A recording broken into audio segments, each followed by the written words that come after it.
Oke baik, Assalamualaikum warahmatullahi wabarakatuh. Balik lagi bersama kita tentu di channel Asikin Aja. Baik teman-teman ya, kali ini di hadapan kita ada suatu benda yang unik, ringkas, dan juga multifungsi ya.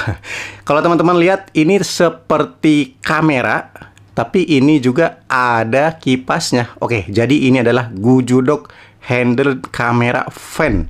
Tipenya sendiri GSF025. Ini adalah 2-in-1 gadget ya. Jadi bisa jadi kamera, bisa juga jadi kipas. Bahkan bisa digunakan keduanya sekaligus.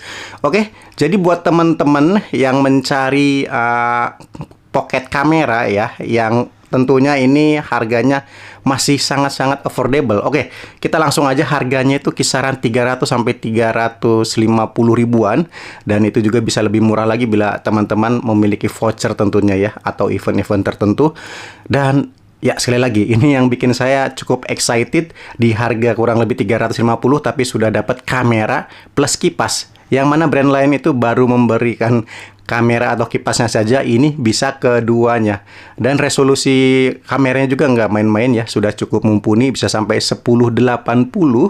Itu tandanya Full HD dan juga 30 fps. Di bagian belakang kita bisa lihat untuk kapasitas baterainya sendiri sebesar 2500 mAh. Tidak kecil, tidak besar juga, karena memang sesuai dengan ukurannya. Untuk warnanya sendiri ada berbagai macam ya, dan di kita itu kebetulan dapat yang warna hitam. Dalam paket pembelian tentu kita dapat user manual. Oke, ini kita lewatkan.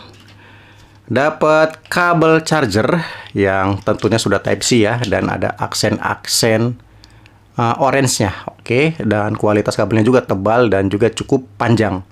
Tidak lupa juga dapat lanyard atau tali gantungan yang sudah ada gujuduknya. Oke, ini kualitasnya juga lumayan bagus ya, tidak terbilang murah. Oke, baik, beralih ke kipasnya sendiri, atau lebih tepatnya kamera berkipas. Oke, seperti ini desainnya teman-teman ya. Ini yang kita pegang warna hitam berpadu dengan warna ungu. Oke, nice, cakep. Dan tentu kipasnya ini bisa diputar 180 derajat. Oke, di sini juga kita bisa lihat kalau ada kameranya ya. Oke, nice. Untuk kipasnya di bagian depan sini. Ini aksen gimbalnya. Oke, cakep.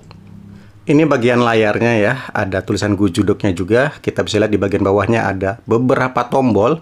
Ini ada tombol recordnya sendiri, tombol menu, dan ini tombol navigasi untuk mengubah-ubah pengaturan kamera tentunya ya.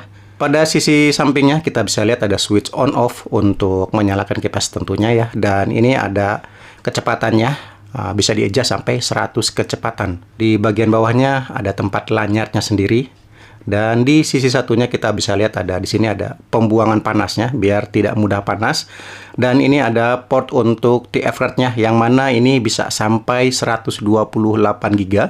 Itu sudah cukup mumpuni buat sebuah kamera fan handheld yang murah meriah seperti ini. Dan satu lagi ada port Type-C untuk pengecasan tentu ya. Satu lagi di bagian belakangnya ini ada garis-garis ya, variasi ya, untuk dipegang juga biar handle-nya itu lebih tidak gampang slip ya, tidak mudah jatuh.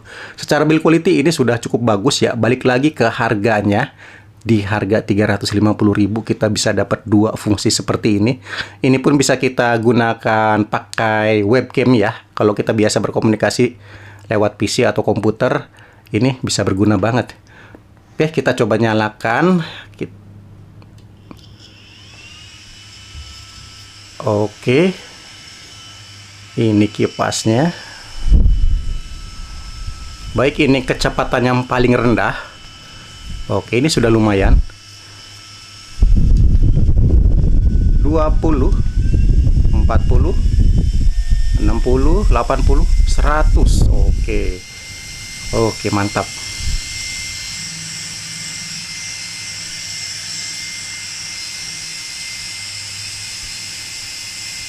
Oke, lumayan kencang ya. Oke, dan ini kita bisa lihat ada indikator 100, itu menandakan baterainya masih cukup penuh.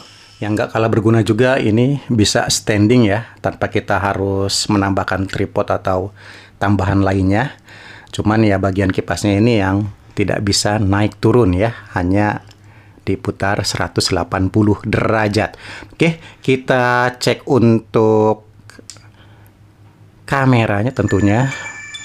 Oke, sebentar saya atur exposure-nya dulu biar terlihat lebih jelas. Dan ini lumayan wide ya untuk kameranya. Oke, untuk responnya juga cukup bagus. Dan kalau teman-teman dilihat atau melihat di kamera kalian atau di HP kalian, ini agak butek warnanya karena ini memang agak silau, agak terang di bagian layarnya. Yang pasti kalau aslinya itu tidak seburik ini ya. Dan kita bisa lihat untuk menunya ditekan yang lama.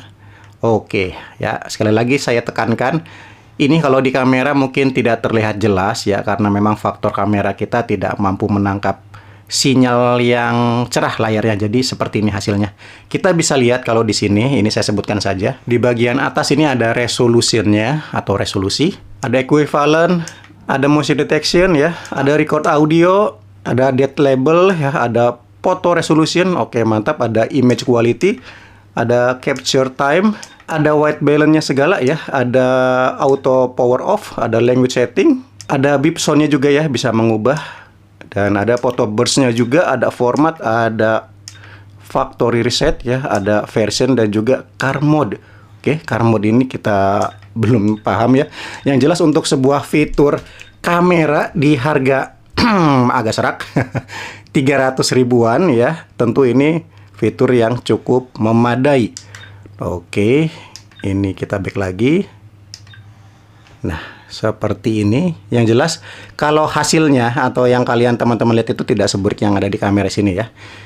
Oke, ini kita tidak bisa redupkan layarnya. Jadi kalau misalkan ini bisa diredupkan di kamera kalian atau di gadget kalian, itu bakal lebih jelas untuk hasilnya. Oke, nice ya. Jadi teman-teman kurang lebih seperti itu. Ini cocoknya buat siapa? Buat teman-teman yang baru mulai vlogging kecil ya, yang tidak mengutamakan resolusi 4K apalagi 8K ya, itu jarang sekali. Ini sudah cukup lah. Jadi buat teman-teman yang baru memulai, yang channelnya masih ringan-ringan, yang belum banyak pengikutnya, ini sudah lebih dari cukup ya. Oke, jadi kurang lebih seperti itu aja teman-teman. Jangan lupa tinggalkan komentar kalian. Sampai jumpa di video berikutnya. Oke, mantap. Terima kasih.